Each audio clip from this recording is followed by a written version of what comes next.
pessoal?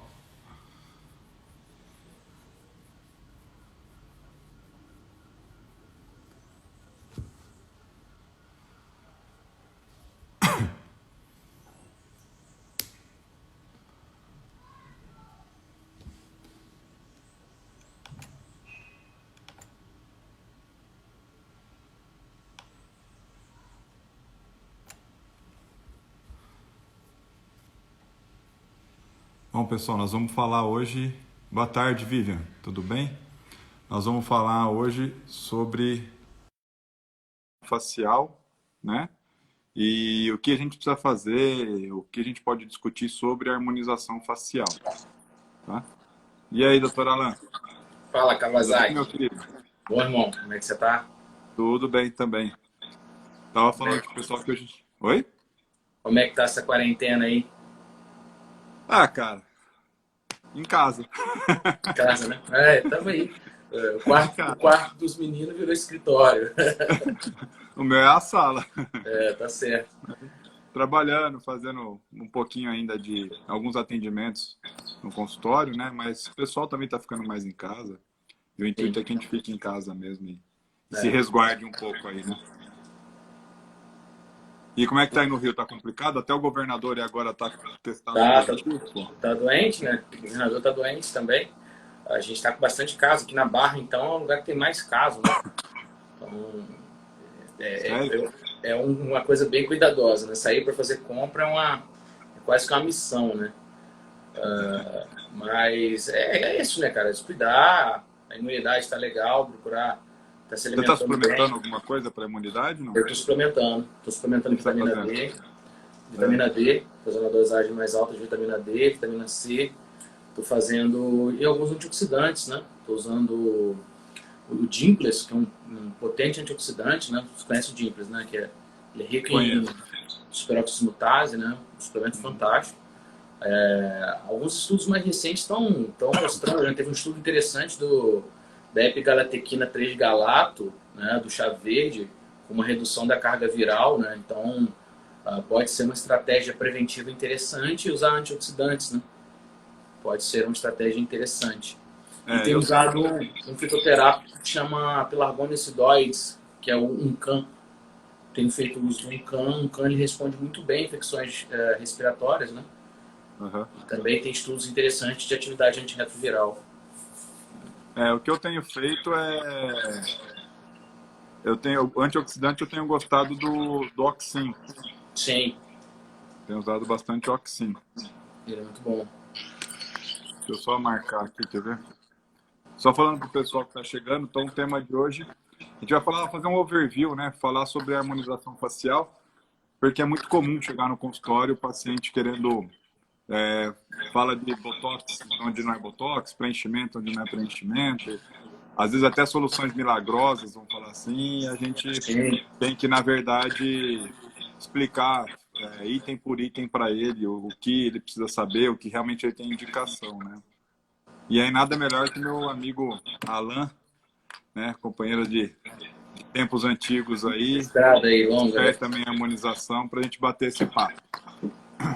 Alan é farmacêutico, né, pós-graduado em formulação, com mestrado em andamento, né Alan? Doutorado. Doutorado, né? Doutorado Doutorado em em andamento, andamento. né? Em ciências E, biomédicas, oi? especialista em estética também. Especialista em estética e do INIP, Cosmetologia. né? Ah, Proprietário aí do INIP, que é um instituto de pós-graduação que eu também palestro e que recomendo aí para quem tiver interesse, certo? Alan, a sensacional. ideia. Oi? Sensacional. Bom, a ideia é a gente falar um pouquinho da harmonização. Quem tiver pergunta, gente, vai mandando que a gente vai respondendo. E Eu também posso... a assessoria vai estar monitorando, colocando aqui na lista para a gente. ah, e a gente vai respondendo durante a live ou até mais para o final da live. Deixa eu só fazer um negócio aqui, ó. Lembrando que a gente vai.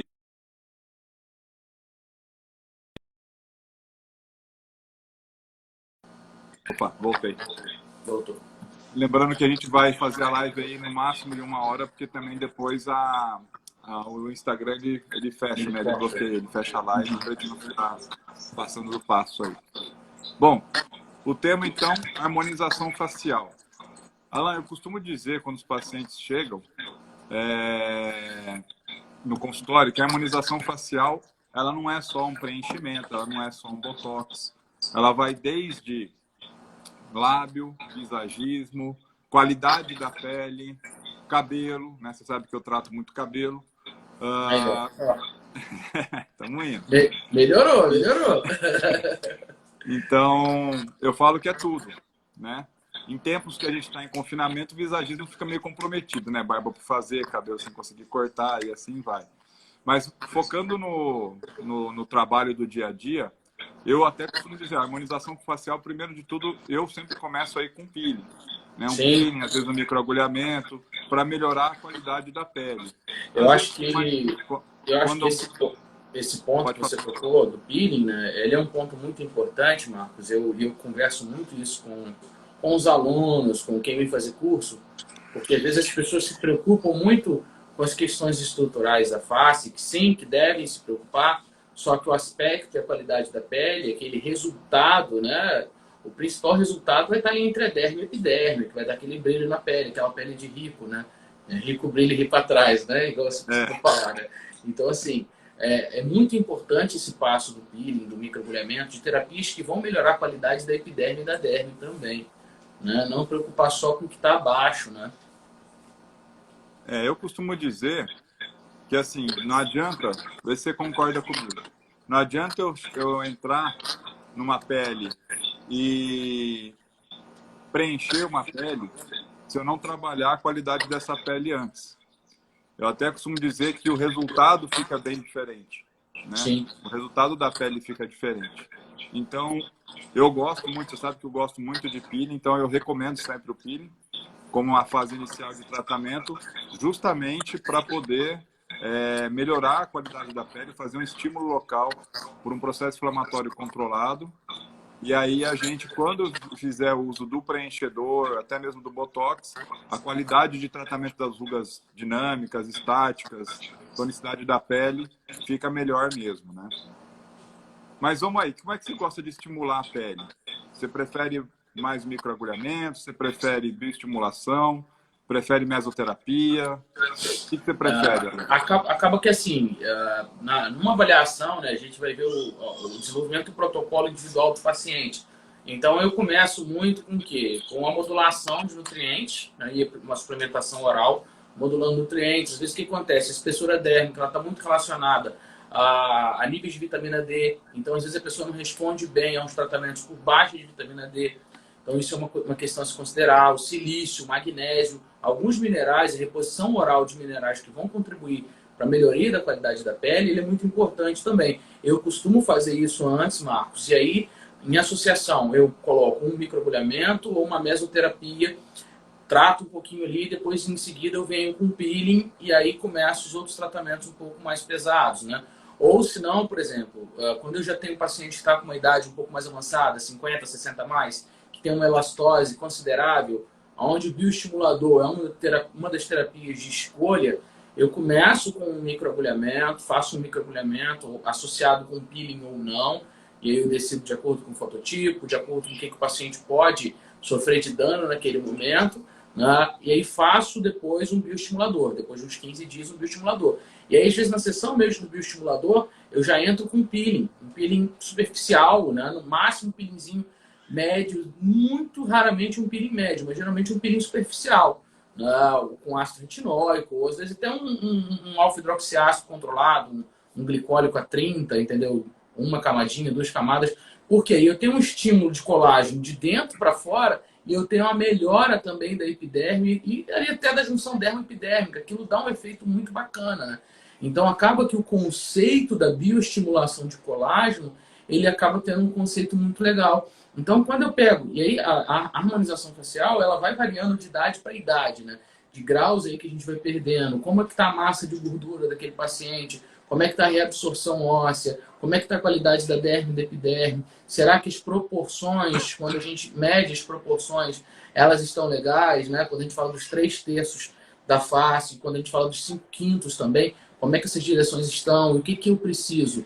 Né? O primeiro ponto, geralmente eu falo assim, a queixa principal do paciente. O que que é a queixa principal? A minha queixa principal é meu bigode chinês. Então a pessoa está preocupada com o bigode chinês.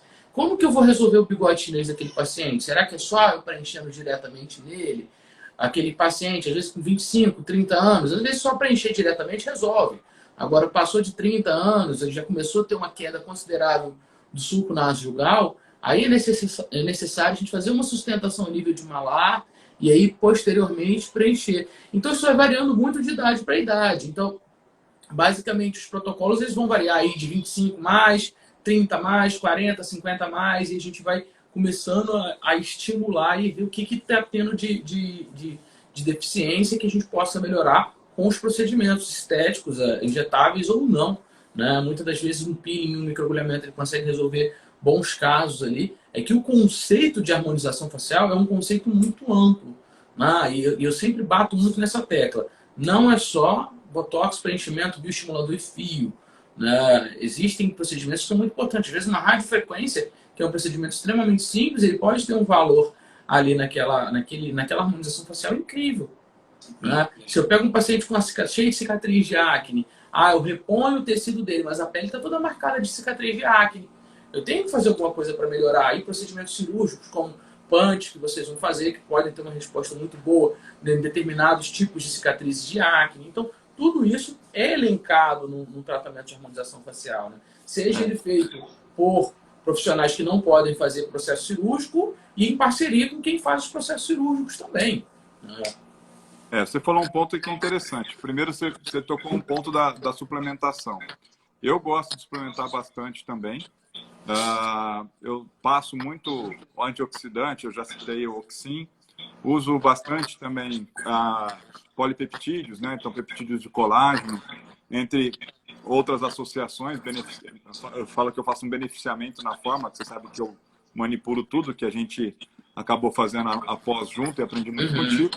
Então, eu beneficio o peptídeo de colágeno e o silício. A única coisa que eu tenho observado é que um dos melhores, que era o X-Nutriment, está muito caro. Saiu bom, você lá na Prime deve estar sentindo isso. Aumentou eu tenho usado muito o Nutricolin. Então, aí eu acabei passando a usar o Nutricolin, mas eu tenho beneficiado o Nutricolin também para ter e tem tido resultado na formulação com uma potência melhor. Então, eu digo que assim, não adianta eu trabalhar a pele da pessoa, fazer um peeling, fazer um microagulhamento, uma meso, qualquer coisa que seja para induzir, né? Primeiro agregar fibroblasto, que é a célula produtora de colágeno, e induzir a produção de colágeno pelo fibroblasto, se eu não tiver aminoácido no estoque para formar a molécula de proteína que é o colágeno. Certo? Então eu suplemento via oral para ter estoque, depois eu faço o trabalho para o fibroblasto produzir. Eu sempre começo, como eu falei, eu sempre começo com o peeling, porque como ele vai descamar, o peeling é do tio-pio, né, da descamação, eu já consigo trabalhar alguns pontos. Primeiro, que eu corrijo as imperfeições de acúmulo de queratinócitos. Então, se você pega um creme e passa no rosto, ele vai ter absorção diferente em determinadas regiões pela quantidade de queratinócitos. Quando você faz a remoção, você uniformiza isso. Você vai acabar clareando um pouco a pele, porque você está removendo o queratinócito antigo com acúmulo de melanina. E também você vai estar gerando uma tonicidade no local por um processo inflamatório controlado. Então eu gosto do peeling e por vezes quando é uma pele mais flácida, eu associo o peeling com o microagulhamento, tá? Ou eu vou para um peeling mais forte, você sabe que eu manipulo fenol e faço fenol no consultório, fenol modificado. Então eu uso muito fenol, inclusive eu uso fenol até com microagulhamento junto dos protocolos, quando a pele é muito, muito envelhecida. Mas você tocou num ponto que é interessante, você falou do preenchimento do bigodinho chinês, né, do suco nasogeniano. Esse preenchimento aqui, cara, eu até tenho feito cada vez menos, porque eu tenho feito mais o estiramento da pele, né, a correção da perda de volume na região malar, e eu tenho feito muito preenchimento temporal. Então, quando eu faço preenchimento temporal, corrigindo o canto malar e até mesmo o canto um pouquinho do parietal, eu consigo fazer o estiramento da pele E aí, com esse estiramento da pele, automaticamente eu melhoro o visagismo, tanto do top E até às vezes calota. do bigodinho. Oi? Tem casos que até calota, né? Você pegar a parte calota craniana, né? Pegar nessa região, preenchimento nessa região, você tem um lift interessante, né? Eu preencho justamente na região supraauricular aqui. Sim. Tá? Que é o protocolo pós-vasos, né? Para não correr o risco de fazer preenchimento intravascular. E depois do arco tendíneo aqui. Então a gente preenche atrás para puxar mesmo. E tem tido bastante resultado. Esse preenchimento temporoparietal que a gente tem feito. E aí ele acaba puxando, então eu acabo corrigindo e o malar. Daí quando eu faço essa reposição, né, esse reposicionamento, desculpa, eu acabo melhorando o visagismo do bigodinho chinês. E aí pro exterior eu vou pro lábio com micropigmentação labial que fica top também. E acaba que assim, às vezes fica só um restinho, né, Marco? Então, por exemplo, eu tenho 33 anos. Acaba que não marca muito o bigode chinês, por quê? Já tem um ano que eu fiz cerca de 3 ml na região de malar e fiz um pouco de mandíbula. Então, assim, poxa, tem mais de um ano e quase não está marcado meu bigode chinês, que com 30 anos, 33 anos é normal de começar a marcar. Né? Então, tem esse viés também preventivo, né? De fazer antes de algumas coisas começarem a desabar. Né? Igual as pessoas perguntam muito do Botox, né? O Botox ele deve ser feito o quanto antes. Eu lembro que você, na época da pós, eu tinha quase 10 anos atrás já, hein, cara? Eu tinha 24 anos. É isso aí. Quase 10 anos atrás já. Tinha 24 anos, já tinha uma linha. Até sumiu, ó. Não tá aparecendo não. Eu tinha uma linha bem marcada aqui com 24 anos. Você falou, bicho, tá na hora de fazer Botox, cara. Tem que fazer. Eu falei, não, tô muito novo para isso. E eu fui fazer minha primeira aplicação de Botox com 28 anos. Né? E a linha não saía. Aí eu tive que fazer microagulhamento, peeling, fazer uma série de protocolos para melhorar aquela ruga que já estava estática. Estava dinâmico. Hoje está, ó, tá em dia. Não consegui nem fazer cara de bravo. O meu é que não tá, o meu já passou do prazo já. Não, chegou aquele carregamento, aproveitei para fazer. Eu, como você sabe que eu fiz a bariátrica, eu acabei tendo a Cristiane, acabei tendo um pouco de desabamento, mas você mesmo preencheu, né, para mim. Então a gente acabou reposicionando um pouco o malar. Mas você falou outra coisa, a marca de acne. Marca de acne não tem jeito, cara. Vai ter que trabalhar bem ali. Não adianta preencher por baixo, depois você trabalhar o peeling por cima, que depois você vai ter perda do tempo, né, de duração do preenchedor. Então, na cicatriz de acne, que faz parte da harmonização, eu acabo fazendo, por vezes, até subcisão ou ata mesmo pontuado, com ponta de cotonete, ponta de algodão, microbrush dentro da lesão. Fica muito legal. A minha eu tratei assim, né? Por cima, né? A minha cicatriz de acne eu tratei com microagulhamento associado com ácido retinóico e TCA pontuado, né? Com microbrush. Só que quando a gente pega, às vezes, algumas cicatrizes não distensíveis, né, de padrão médio, e aí, às vezes, tem que entrar uma subincisão, ou às vezes até um punch, né? Para ter melhor ali e posteriormente uma dermoabrasão, até mesmo com TCA ou com fenol. Eu já uso o microbrush com ata mesmo, e por vezes o fenol modificado por cima para ele ir embora para casa, o paciente ir embora para casa, depois ele tira. Em casos muito intensos de cicatriz, eu faço a subcisão mesmo, mas uma subcisão bem pontuada em cima, tá? Que é comum, né, a acne, porque eu acabo tratando muita acne, né, com Roacutan e tudo mais, então eu acabo tendo bastante por esse procedimento depois. E em relação, Alanzinho, à estimulação com hidroxiapatita ou algum tipo de estimulador, como é que é?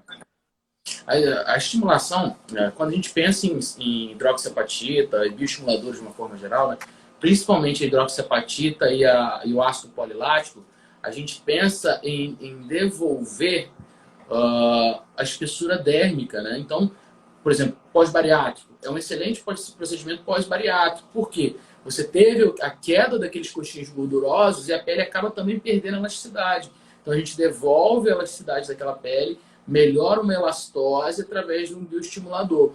E esses protocolos de bioestimulador, como eu falo para o paciente, ele é um tratamento, não é uma aplicação que vai ser igual o preenchedor, que eu vou ter aquele efeito uau. Na hora eu tenho o efeito do bioestimulador. Geralmente eu vou ter um efeito a longo prazo. Mensal, né?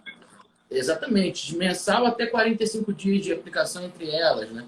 E aí a gente vê a reposição, o aumento da produção de colágeno, e aí fica muito interessante. É um protocolo que eu gosto muito de fazer, não só para rosto, mas também para bumbum, para interno de coxa, para braço, isso tudo dá uma resposta muito interessante. E, inclusive, até em paciente que tem cicatriz de acne, responde muito bem os bioestimuladores em associação. E aí o que é legal?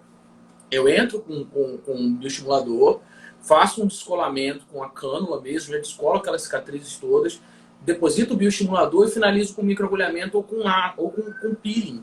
Por quê? Aí eu tenho a melhora da indução de colágeno de dentro para fora e de fora para dentro. Lógico, junto com uma suplementação. Né? Junto com a suplementação. A Tati aqui, Tati, querida, tudo bem? Quando volta ao Porto? Ah, se Deus quiser, eu estaria voltando agora em abril, né, para a feira, mas com essa questão da pandemia a gente não conseguiu, né? Eu tá indo também por causa do mestrado lá para Lisboa. Tá acabando lá, mas também agora já não sei nem quando, né? A Luciane me perguntou aqui do óleo, que é o óleo de Kalahari, que eu falei na live com o Fernando Neuro, no sábado. Ô, Luciane, se você não mandou direct para mim, manda que depois eu te respondo por lá, que acho que fica mais fácil. Eu já te passo até o contato, mas me manda o seu nome completo e o telefone, por favor, Luciane. Então, óleo de Kalahari. Óleo do melão africano. É bom esse aí, Alanzinho. Tem que botar lá na praia. Né? Então, a questão, você falou um ponto que é interessante o pessoal ficar atento. Fazer a bioestimulação, né, com injetável, com cânula, com hidroxiapatita, e depois microagulhar ou fazer o peeling, eu acho legal porque você faz duplo estímulo, né? Ou diversas formas de estímulo e potencializa o efeito. Já não é feito isso, a dona André Gasparotti vai estar na live da noite hoje, estresse oxidativo da pele ao coração aí. Isso é bacana. Às 9 horas de hoje a live, hein? 9 horas. Então, agora já quando você faz o preenchimento com ácido hialurônico, aí não.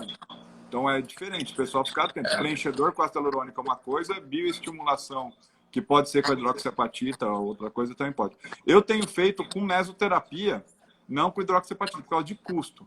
Então, às vezes, o paciente ele não tem condições de fazer o sequenciamento, né? 3 aplicações de hidroxiapatita. Eu tenho feito muito com meso, que o preço é bem mais barato.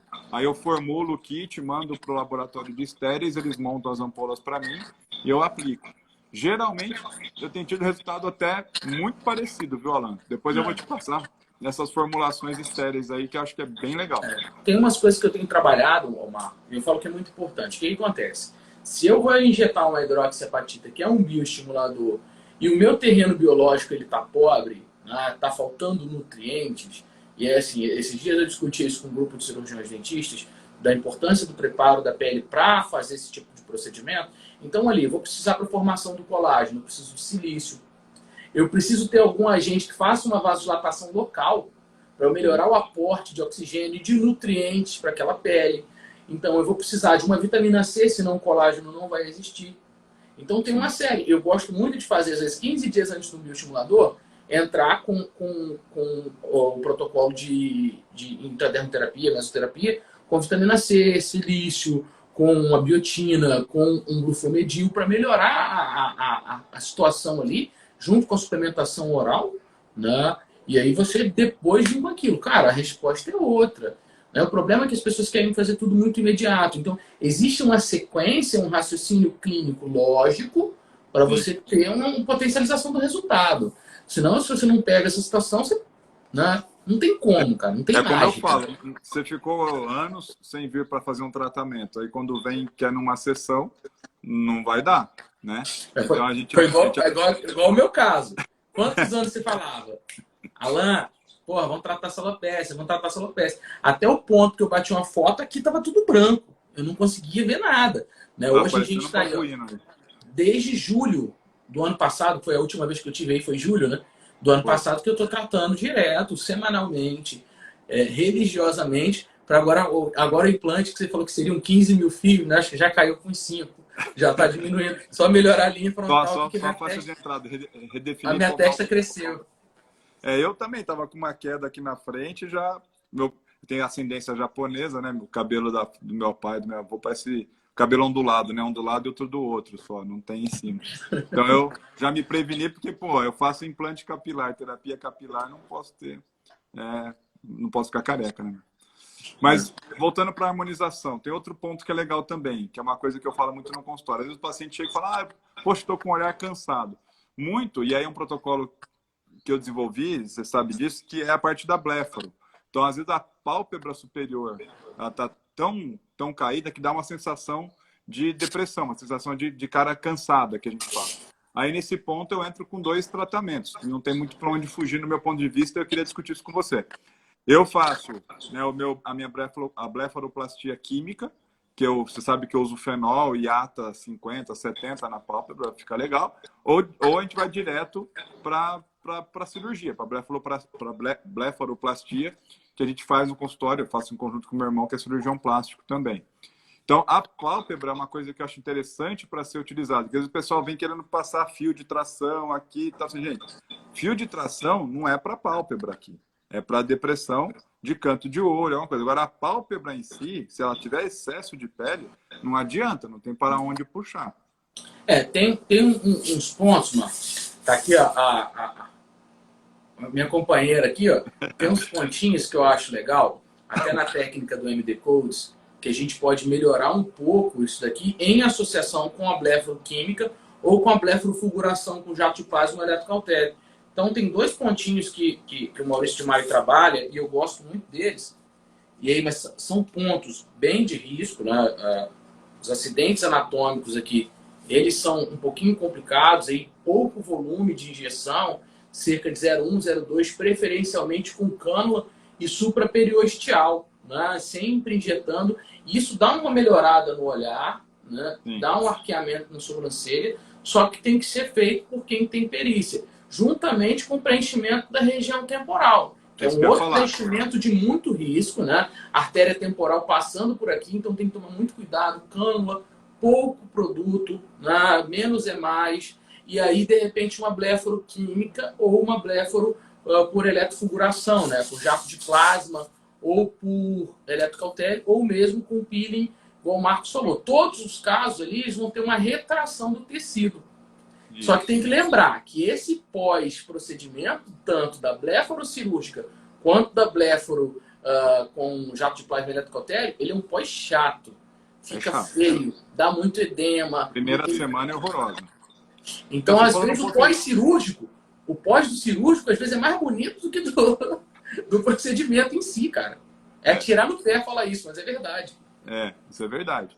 Bom, a pálpebra eu resolvo muito com a blefaroquímica, tá bom? Onde eu uso fenol com ata, o famoso fenolata, que eu passo aqui eu uso na pálpebra, é um protocolo, tá? Eu acabo pegando a pálpebra inferior quando precisa, mas lembra que eu falei logo no começo, eu associo muito com um preenchedor temporal. Quando eu pego o temporal, eu tenho que corrigir um pouco a zona malar e a zona temporal aqui. Só que, cara, para fazer isso tem que ter ciência e consciência, porque, como você falou, tem tanto a veia e a artéria aqui que pode dar complicação. Tem que ser com cânula, geralmente usa 22. Sim. E pequena quantidade. E nunca no sentido do vaso, sempre transfixando, né? O sentido do vaso, para você não correr o risco de fazer a injeção dentro do intravascular e sempre fazendo a aspiração. Né? É que as pessoas confundem muito, né? Aqui na região de têmpora até trabalha às vezes subcutâneo. Só que assim, tem que pensar quantidade de material, tipo de material que eu vou utilizar, né? Quantidade de material, tipo dele que eu vou utilizar. Aspirar mesmo com cânula. As pessoas pensam que não, cânula perfura. A cânula 22 a gente tem maior dificuldade de perfuração. Mas se você usa uma cânula 25, ela perfura muito fácil. Perfura tão fácil quanto uma agulha. Então aspira cerca de 20 segundos, espera e aí injeta. Essa região é uma região muito complicada. Existem vários riscos de se tratar essa região, então tem que ser por um injetor que já está com uma experiência bem considerável. E, né? que se gerar alguma complicação, vai conseguir tratar também. Exatamente. Então depois vai correr para onde? Né? Tem que ser para alguém que vai saber tratar depois e reverter. Vou falar de uma outra área. Pálpebra inferior. Vou só fazer um detalhe, um comentário. Você falou do jato de plasma na pálpebra superior. Foi uma tecnologia, vamos falar assim, que eu testei e você talvez vá concordar, porque falou para mim um dia, que eu estava no Rio, Nossa opinião foi um pouco parecida. O pós dele é bem incômodo e tem o risco da hipercromia residual, mais do que com o peeling, e com a cirurgia não vai ter esse problema. Jato de plasma na pálpebra superior.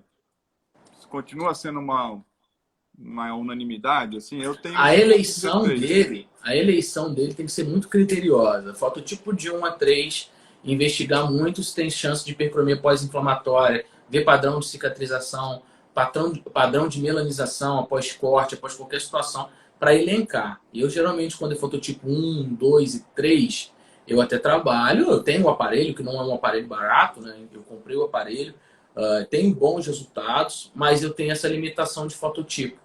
Né? E se tem, assim, às vezes 60 dias ainda tem algum residual. E a gente tem que cuidar bem ali daquela hipercromia pós-inflamatória, né? Aí, com todos os arsenais que a gente possa utilizar pós-procedimentos para minimizar aquilo. Que eu já tive casos de tratar até por 60, 90 dias residuais de depósito ali de melanina. Eu não gostei. Tem que tomar cuidado também. Isso é uma coisa interessante. O equipamento de jato de plasma é uma coisa, eletrocautério é outra. Tem gente falando que vai fazer jato de plasma e usa eletrocautério, que daí tem Mercado Livre da vida e equipamentos sem Anvisa e sem nenhum tipo de controle de potência, não é isso? Sim, não, e acaba que assim, né, a gente tem mecanismos de ação diferentes do eletrocautério do plasma, né? O plasma, você chega a nível de derme, ele para, ele não queima mais do que aquilo. Né? Ele segura ali, porque ele em água ele não consegue dissipar. Então, quanto maior o conteúdo de água que tem no tecido, ele para. Agora, se eu pego o eletrocautério, não, ele tem afinidade pela água. Então, é o contrário. Quanto mais é o contrário. água tiver, mais corre. Dá para fazer um bom trabalho? Dá. Com eletrocautério também. Porém, tem que ter uma cautela e uma mão muito cirúrgica, dependendo da potência desse aparelho. Eu já vi danos, já vi necrose tecidual por eletrocautério, já vi alguns danos bem complicados. As pessoas que estavam no início, o que acontecia, Marcos? Pegava um suco, né? Você está com um suco glabelar marcado, e a pessoa ia com um jato com eletrocautério e dizia que ia resolver aquilo. Cara, primeiro, existem diferentes questões que estão levando a isso. Uma, ação muscular. Outra, perda de gordura na região. Sim. Então, o estímulo de colágeno, ele não vai repor a gordura que eu perdi aqui. Sim. E aí o pessoal chamuscava profundo. Cara, chegou uma paciente uma vez para mim, que tinha feito estria. Bagunçaram a mulher toda, bicho. Bagunçaram tudo. E aí teve que entrar com antibiótico, teve que entrar com tudo ali para segurar e conseguir resolver. Aí equipe trabalhando junto, conseguimos resolver um problema que nem era nosso, nem fomos nós que causamos, mas resolvemos por proximidade da pessoa. A pessoa foi modelo num curso, deixou assim ir e resolvemos por proximidade, cara. Eu falei, pô, mas foi tenso. Eu falei, cara, para com isso de aceitar qualquer curso que tem. Ela trabalhava como secretária num lugar que alugava para cursos. Então, bicho, era modelo para tudo. Era para tudo. Então, eu particularmente não prefiro o jato de plasma, eu prefiro as técnicas químicas e preenchimento. Maiti é uma amiga minha, faz tempo Maiti que você não aparece, vamos conversar mais aí, até dei uma cena para ela.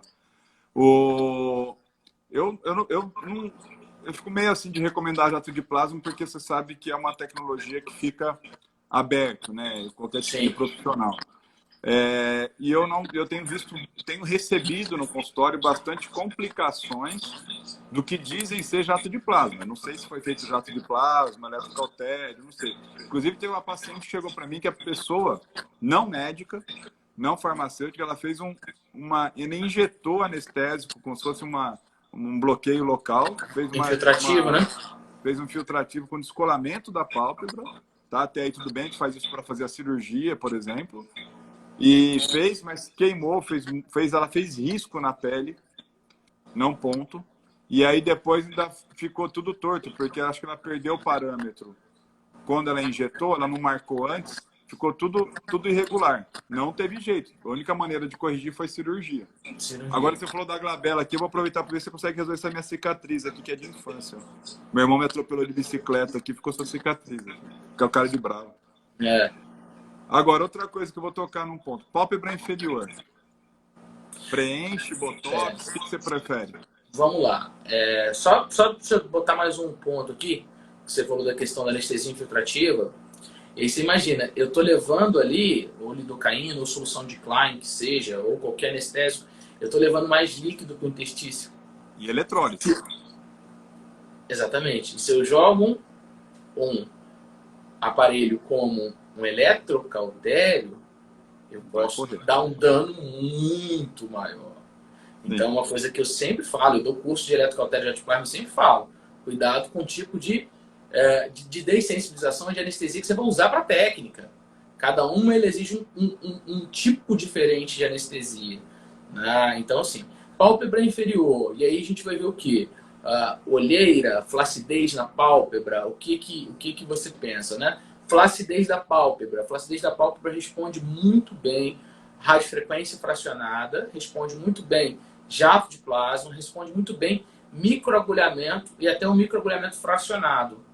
E aí depois combino com outras terapias, né? Microagulhamento da pálpebra superior? Inferior. Inferior.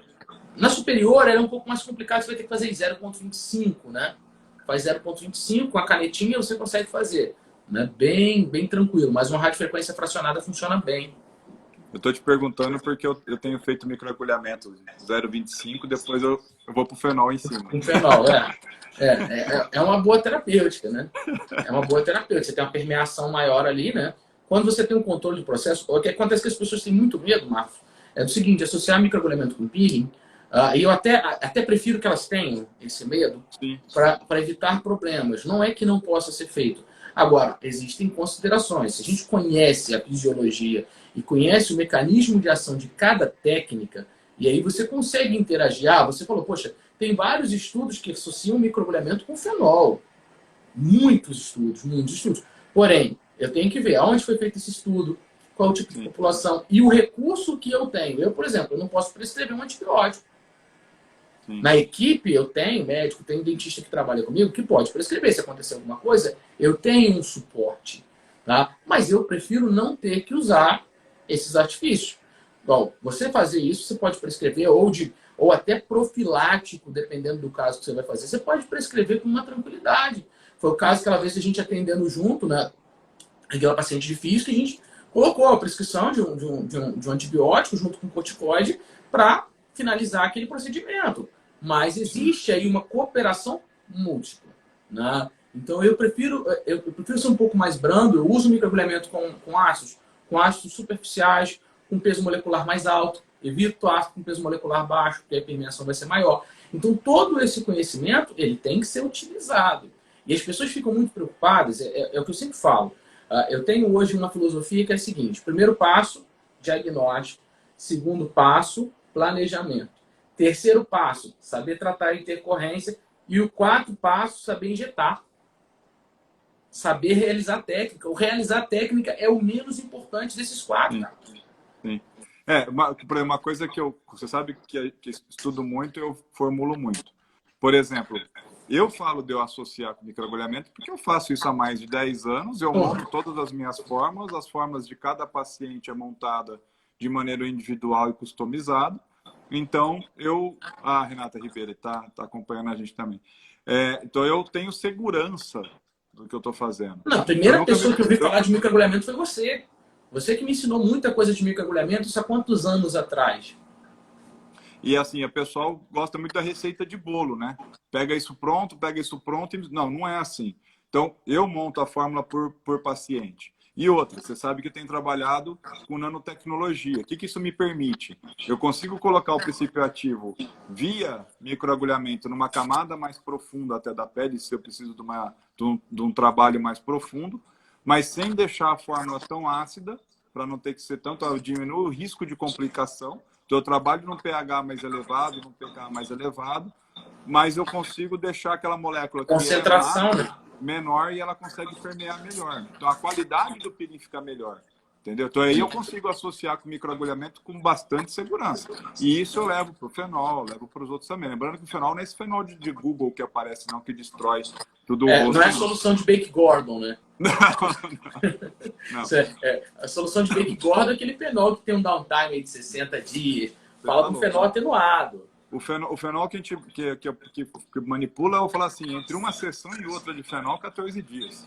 Então, é o tempo, né, daquele gráfico de processo inflamatório, onde a gente tem os primeiros 7 dias, os 3 dias iniciais com edema, migração, quimiotaxia, o pico de produção de colágeno tipo 3, né, que é o preenchedor, ele começa a atingir esse pico, e aí depois lá para o 14º dia começa a subir o de colágeno tipo 1 estrutural. Então, eu trabalho geralmente com, eu chamo de reload, né, um reboot de pele a cada 14 dias nesse sentido. Vamos falar um pouquinho de nariz? Que o pessoal vive, vamos preencher nariz, passar fio no... Eu vou falar de fio ainda, hein? Passar fio no nariz, levantar nariz. Conta um pouquinho da experiência pra gente, Alan. Preenche nariz, não preenche, necrose, risco. Cara, você nariz... sabe da minha opinião para nariz, fio para nariz, fala um pouquinho aí. Nariz, assim, o que eu faço hoje no consultório para nariz? Nariz é correção de giba, né? Às vezes tem um pouquinho, uma gibazinha, uma deformidade, e às vezes elevar um pouco. Mas isso com muito pouco material, com fio. Muito poucas vezes eu trabalho, Marcos, né? Às vezes um fiozinho, um fio para levantar é muito pouco, né? E esse fio ele vai ter mais a função de indução de colágeno. E as pessoas falam que o fio ele não vai ter oclusão de vaso, entre aspas. Ele é um material. Ele é um material e ele pode fazer uma compressão indireta. Exato. E aí a gente fala de uma área que você não tem um distanciamento né, das camadas tão evidente. Você não consegue distinguir. Se você fazer um preenchimento, eu tenho que colocar no subcutâneo. Mas o subcutâneo no nariz, às vezes a cânula é mais grosso que o subcutâneo. Né? Então você tem que ver, tem espaço de preenchimento, então tem que apalpar, tem que estirar, ver se tem espaço de preenchimento. Né? E aí é muito pouco. Eu trabalho para fazer um nariz 0,4, 0,5 ml de ácido hialurônico. É pouquinho, é um cheiro que vai melhorar aquele ângulo e é arrumar um pouquinho. As pessoas confundem a rinomodelação da rinoplastia. Eu não vou ficar mexendo em aba, eu não gosto de mexer em aba. Tem técnicas fantásticas para fechamento de aba com fio. Só que o que acontece? Tu imagina, eu faço isso aqui, ó. A minha respiração já muda, cara. E tem muitos pacientes... eu prefiro fazer aquele que a gente injeta periósteo lá embaixo. E dá uma melhoradinha. Uma pequena fechadinha aqui, né? E assim, eu tenho um tio que eu tô rindo. Ele fala, Alan, tá chovendo caso pra mim, tanto de alectomia quanto de fechamento com fio, que a pessoa depois fica com pânico que acha que não tá respirando direito. E pode diminuir a ventilação, vai diminuir a ventilação. Por mais que seja um nariz negroide, às vezes um nariz mais largo. Então, tudo isso, porque assim... E se a pessoa tem um desvio de septo também, uma hipertrofia de concha nasal, já lascou tudo. Cara, é muita coisa complicativa num preenchimento nasal, numa rinomodelação. Eu faço, sim, com muita cautela, pouquíssimos casos, analiso muito bem, analiso a expectativa do paciente para aquilo, porque tem uma expectativa, às vezes, muito alta e o procedimento não vai resolver o que ele quer. Indico para cirurgia, a grande maioria dos casos, indico mesmo. A pessoa chegar, tem uma ponta grande. A ponta grande não tem o que eu fazer, bicho. É só a faca. Não tem jeito. Não tem jeito. E aí tem que ser muito criterioso nisso. E as pessoas cometem muitos erros por conta disso, Marcos. Por quererem fazer excesso, Mônica. As pessoas querem excesso nisso daí. Então, nariz 0,3, 0,5... faz um rinograma, planeja direitinho. Existem regiões, principalmente ponta de nariz. A pessoa que não tem uma ponta do nariz, ela quer fazer uma pontinha. Bicho, é a região que mais dá problema. Dá muito problema. Por quê? Vasos muito pequenos e qualquer coisinha ali, eu quero fazer. Beleza, eu quando faço, eu sou assim, fiz, paciente fica por... Acho que o Alan caiu aí a conexão dele. Vamos ver se ele volta. Ver se ele volta aqui para a live e a gente vai dando. Mas nariz, gente, tem que tomar um pouco de cuidado para você não ter risco de compressão vascular. Então, o Alan está voltando já. Pronto. Então, tem que tomar cuidado porque o preenchedor ele pode fazer uma compressão externa ao vaso, assim como o fio. Estava falando para eles aqui da compressão.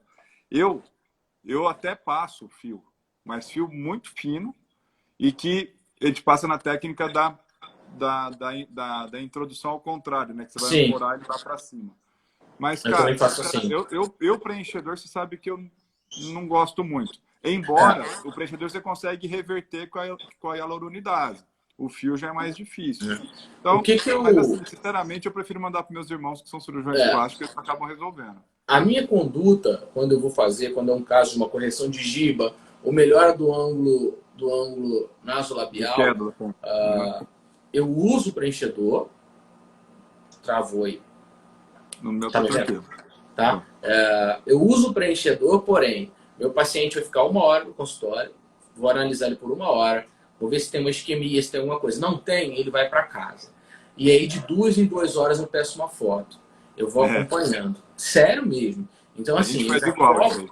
eu já cobro mais caro, porque é um procedimento que eu vou dar uma atenção ainda maior do que eu dou normalmente, e isso também envolve um risco um pouco maior. Eu vejo as pessoas fazendo por 700, 800 reais uma remodelação, bicho.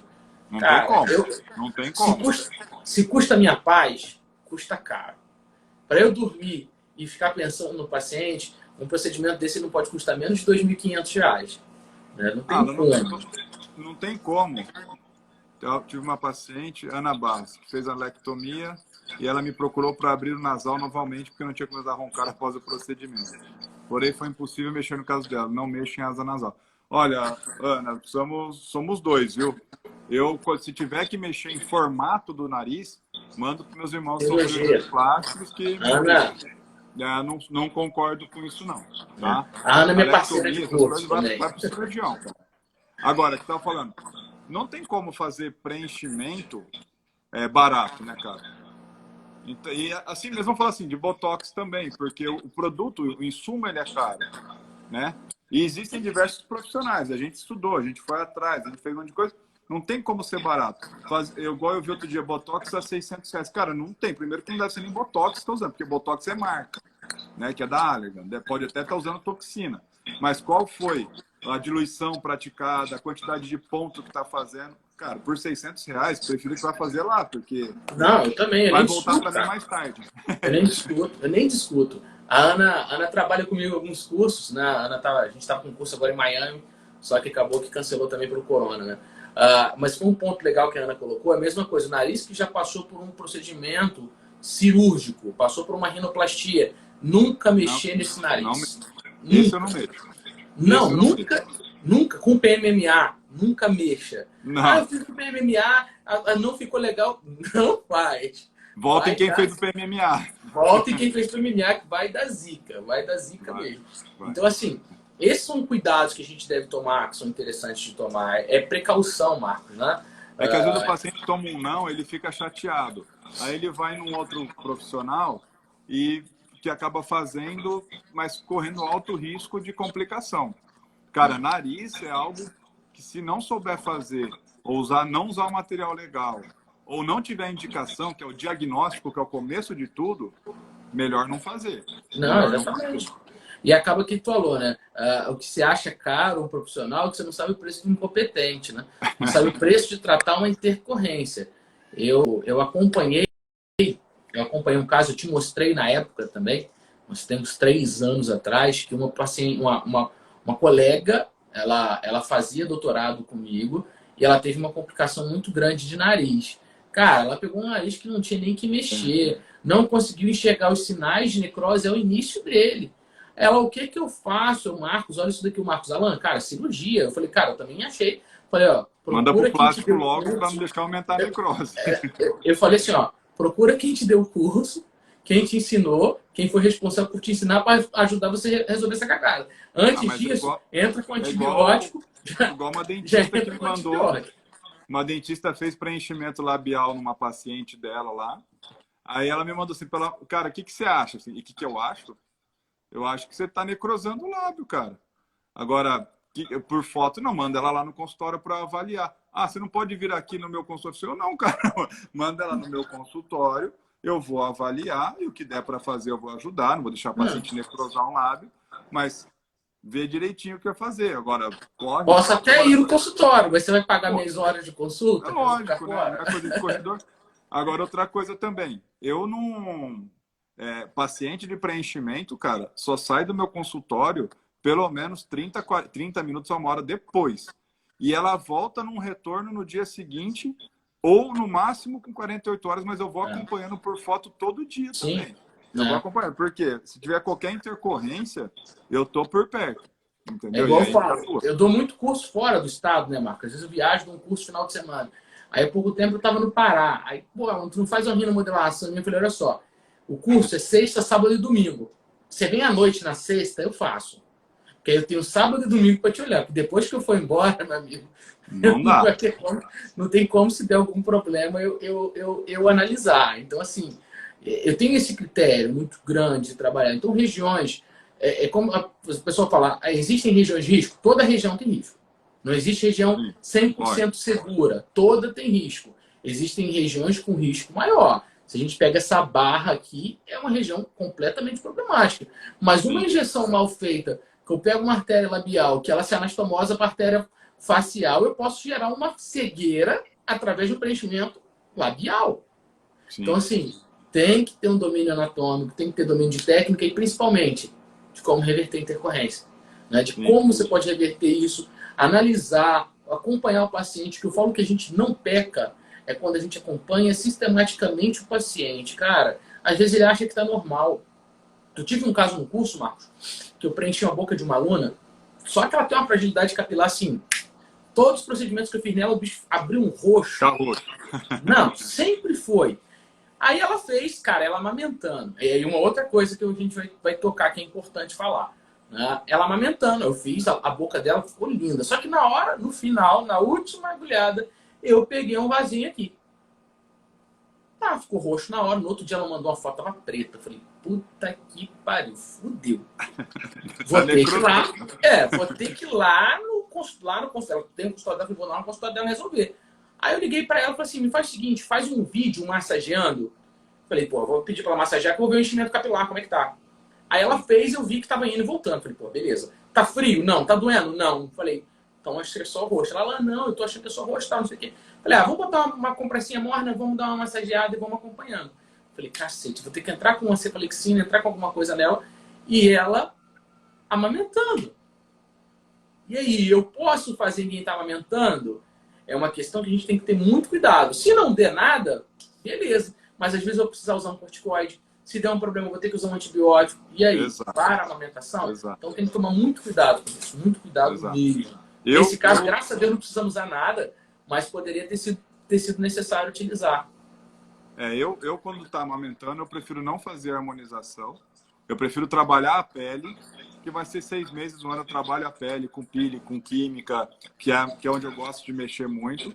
E aí depois que parar de amamentar, a gente vai e faz harmonização, mesmo porque existem alguns estudos falando da menor agregação plaquetária durante o período pós-parto. Sim. Tá? Que vai diminuindo com o passar do distanciamento do momento do parto. E você tem aquela questão toda da reorganização hormonal da mulher pós-parto, né, Marcos? Exato. Existem vários fatores ali que vão interferir relativamente, né? E a pele, o cabelo da mulher piora muito depois do parto. E aí tem melhora durante a gestação e depois do parto piora. Porque tem uma função do estrógeno muito importante ali, né? Sim. Então... Bom, e vamos falar um pouquinho de fio, que tá para acabar nosso horário aí. Fio, o que você acha de fio? Eu uso bastante fio de tração e indução. Inclusive, meu fio de indução foi você que fez por causa da minha perda de preenchimento aqui. Eu vou aproveitar que a Ana tá aí também, que se quiser pode me convidar para o curso em Miami quando eu voltar ativa, que eu estou à disposição. Bora junto, Não tem problema. A gente já tem data. Vamos todo mundo. Mas, fio de tração, o que você acha? Eu gosto muito, né? Aquela vez que a gente esteve aí trabalhando junto, né? Eu gosto muito do fio de tração. Ele deve ser um procedimento. Vale ressaltar que esses fios de polidioxanona, ele surgiu na Coreia, né? Então, assim, os maiores estudiosos... Também que não é na China, né? Pois é. Eu nunca vi um troço chinês que dura tanto tempo, né? E aí tu vê, né? Ele é legal para onde eu tenho. Eu tenho, às vezes, tem paciente que tem um rosto pesado, né? Que tá ali, tem um aspecto oval do rosto. A gente pega um rosto asiático, ele tem um aspecto mais oval. Então, ele, para fazer um lifting nesses pacientes, ele é muito interessante. Eu tenho que ter gordura para passar esse fio, senão o fio fica aparente. Gosto muito de quê? Reposicionamento de terço médio e terço inferior. Gosto muito. Existem várias técnicas, né? A última vez que eu tive com você, eu trabalhava uma técnica onde a gente dá um nó. Hoje eu trabalho uma técnica um pouco diferente, né? que é a técnica do Dr. Kwan, que é um coreano, que é o papa dos fios, que ele insere mais fios. É a inserção mais sistemática de fios. Pra você ter uma ideia, para o lifting de terço médio superior são 20, terço médio inferior são 20 fios, 10 de cada lado. Né? E são meio que paralelos, né? A gente coloca 10 paralelos e faz pouco estiramento da pele. Que aí a ação dele vai ser maior do estímulo de colágeno do que do estímulo de tração. Mesmo ele tendo garras, ele faz uma tração e aquela tração ela vai melhorando ao longo do tempo. Eu tem depois... pontos que eu gosto tem dessa 4 técnica, minutos aí outros para não. cair a live. Eu tenho, para evitar um pouco o fio, eu tenho feito preenchimento temporal. Já ajuda bastante. E eu tenho usado o fio de tração mais fino do que aquele grosseiro. Eu tenho mantido o nó ainda para ancoragem, mas eu tenho buscado a parte mais posterior aqui. Sim, sim. E aí eu tenho passado mais fios também do mesmo lado. É um erro que tem na questão de ancoragem, né? Então a gente procura regiões que são regiões não aureolares, né? Regiões onde a gente tem pouca movimentação. Às vezes a pessoa ancora aqui perto do arco zigomático. Só que você está sorrindo e aquilo vai, né? Acaba que vai soltando. Então, geralmente essa região aqui, na têmpora, a região perto da galha temporal ou pré-auricular, né? Pré-auricular também é muito bom de se inserir. Só que é um procedimento completamente diferente e aí exige ainda mais técnica. Né? O procedimento tem que ter uma mão boa. A gente tem os ligamentos de retenção ali, que você vai passar por muito ligamento de retenção. Né? A ideia é passar pelos ligamentos falsos. Né? Se você tiver pegando ligamento verdadeiro, você está em camada errada. Né? A dor também é um indicativo interessante de camada, mas é um procedimento que eu gosto muito. Eu faço muito. Inclusive, eu devo fazer na crise por esses dias. Ah, legal. Eu vou ir para encerrar, senão vai cair a nossa live aí, que vai completar 1 hora. Alan, obrigado, tá bom? Obrigado a você, Marcos. Se o pessoal tiver dúvida, pode mandar direct para mim ou para o Alan. Essa live vai ficar salva no Stories e também depois vai para o YouTube. Eu vou mandar para o Alan também publicar no dele. Boa. Se alguém tiver alguma dúvida, pode mandar depois para a gente está à disposição. Se tiver sugestão de tema, também a gente marca outra live para a gente falar um pouquinho mais de fio se quiser. Mas desde já agradeço, cara, mais uma vez a parceria aí. Obrigado aí. Estou muito contente hoje que o nosso Web Congress, lá, aquele que você promoveu no sábado, social, conseguiu ajudar aí quase 20 famílias com necessidade e doação de alimentos. Né? Muito legal isso aí, cara. Ele continua no ar, né? Até para quem é da área, tem esse Web Congress que está no ar ainda, lá no nosso site, no www.inip.com.br. Vai ter lá o Congresso de Estética Avançada e toda a renda ali ela é revertida em alimentos para o pessoal que está precisando nesse momento de coronavírus, né? Então a gente fez essa primeira compra e semanalmente tudo que entrar a gente vai comprando e eu vou estar sempre atualizando aí todos os professores e todo mundo que a gente teve o compromisso, né? Os alunos que assistiram, tudo isso daí direitinho. Legal. Obrigadão, Alan. Obrigado, Marcos. Boa semana. Abraço. Cuida, manda um beijo para a Cris, um beijo para as crianças. Beijo aí para a família aí, pro Pedrinho, para todo mundo. Obrigado, aí, pessoal. Fico com Deus Você aí. também. Abraço. Obrigado, pessoal. Até a próxima. Até a noite. Até a próxima, live à noite, às 21, hein? Valeu. Live às 21, hein, pessoal? Abraço, pessoal. Valeu. Até mais. Até mais. Tchau, tchau.